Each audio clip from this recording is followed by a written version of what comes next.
Autant on emporte la grisaille, début de semaine lumineux et pourtant Grenoble a connu ces dernières semaines un de ses débuts d'hiver les moins ensoleillés depuis une cinquantaine d'années.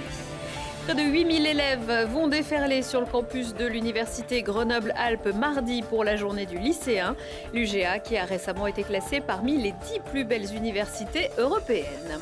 Et puis l'aventure Coupe de France s'arrête là pour les filles du GF38. Dimanche à Lesdiguières, les Iséroises 2e de la Division 2 ont été battues 3-1 par Rodez, lanterne rouge de la D1. Bonsoir à tous, ravi de vous retrouver dans ce JT du lundi 29 janvier 2018, toutes les heures à partir de 18h. C'est 10 minutes pour faire le tour de l'actu du Grand Grenoble. Je veux du soleil. Pendant que les stations se réjouissent des récentes chutes de neige en plaine, on a fait grise mine, même s'il a fait très beau aujourd'hui. C'est un peu l'exception qui confirme la règle.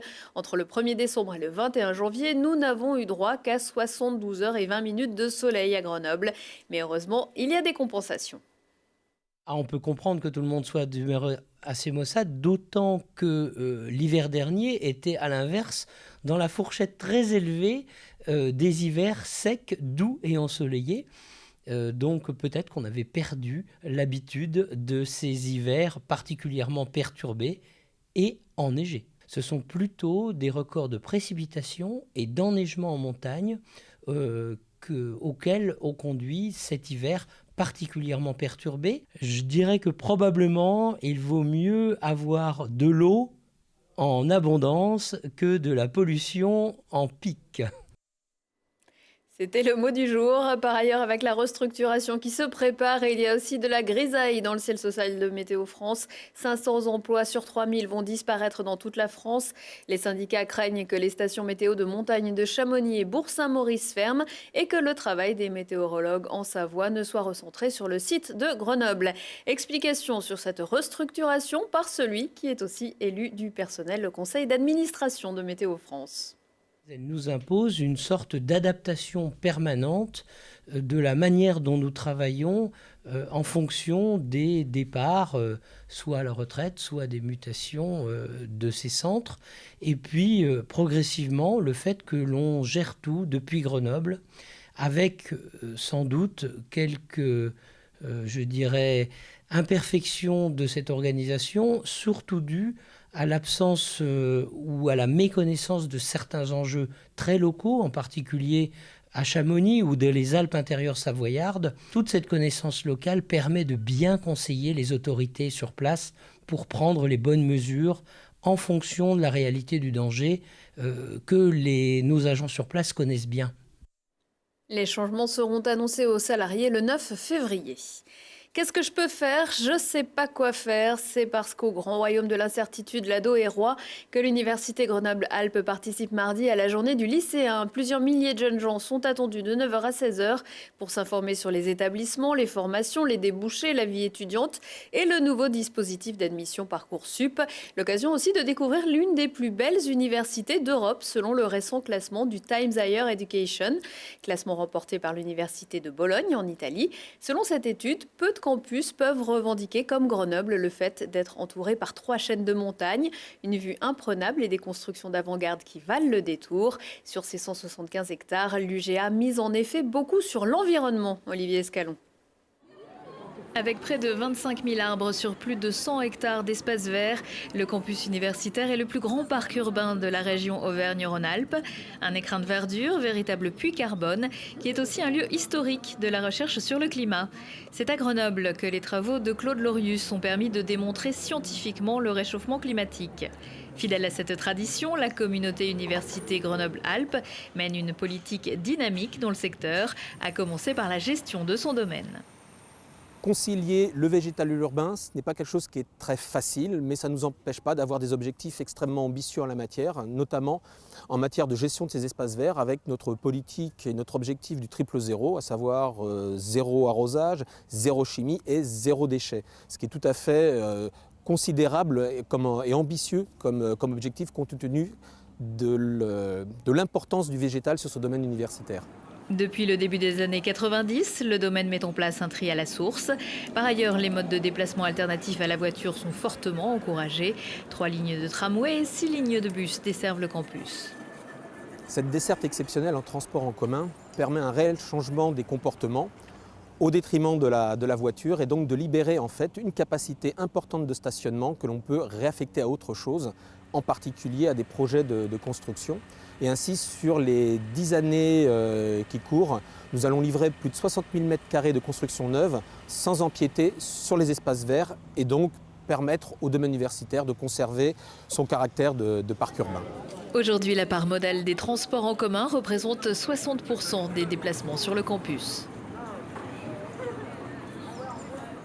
Et pour tous ceux qui souhaiteraient intégrer Sciences Po Grenoble, en plus de la journée du lycéen, une après-midi portes ouvertes est prévue le mercredi 14 février. Au programme conférences, rencontres et visites guidées. Les étudiants qui peuvent parfois avoir recours à Airbnb, la plateforme de location de logements courte durée entre particuliers, a annoncé ce lundi qu'elle reverserait 13,5 millions d'euros à 50 communes françaises, dont Grenoble, au titre de la taxe de séjour qu'Airbnb a l'obligation de collecter depuis le 1er mai. Il y aura 550 000 euros rien que pour les stations de ski des Alpes. En Isère, les deux Alpes et l'Alpe d'Huez sont concernés. C'est le jeu ma pauvre Lucette, alors que les garçons continuent l'aventure en Coupe de France et recevront Strasbourg le 8 février. L'arbitre a sonné la fin de partie ce dimanche après-midi à Lesdiguières pour les féminines du GF 38. Elles étaient opposées en 16e de finale à Rodez. Sur le terrain journalistique de garçons, Benjamin Bellé et Mathias Araez.